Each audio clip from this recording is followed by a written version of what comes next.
ভারতীয় সেনাবাহিনীর 50 জন সদস্য নিহত হয়েছে দাবি করেছে পাকিস্তান। সংবাদ মাধ্যম আল জাজিরা এক প্রতিবেদনে এ তথ্য প্রকাশ করেছে। প্রতিবেদনে বলা হয়েছে, পাকিস্তানের তথ্যমন্ত্রী আতাউল্লাহ তারার বলেন, ভারত শাসিত ও পাকিস্তান শাসিত কাশ্মীরকে বিভক্তকারী নিয়ন্ত্রণ রেখায় গোলাগুলির সময় পাকিস্তানের সশস্ত্র বাহিনীর হাতে 40 থেকে 50 জন ভারতীয় সেনা নিহত হয়েছেন।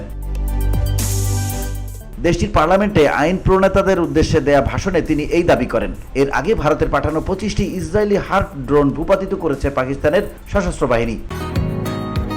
বসুন্ধরা, উত্তরা, বনশ্রী, কুড়িল ও বাড্ডা সহ রাজধানীর বিভিন্ন স্থানে অভিজাত ও অত্যাধুনিক মানের ফ্ল্যাট কেনার এক নির্ভরযোগ্য প্রতিষ্ঠান প্লেজেন্ট প্রপার্টিজ লিমিটেড।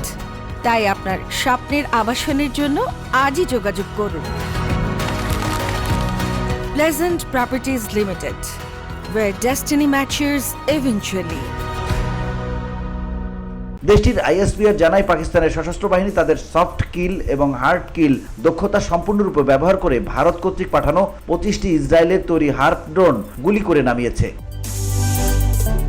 বিবৃতিতে আরও বলা হয়, 6 মে পাকিস্তানের পাল্টা বিমান হামলায় ভারতের 5টি আধুনিক যুদ্ধবিমান, একাধিক ড্রোন ধ্বংস এবং সেনা হতাহতের ঘটনায় ভারত ভীত ও আতঙ্কিত হয়ে এসব ড্রোন হামলার আশ্রয় নেয়। VOD Bangla news desk.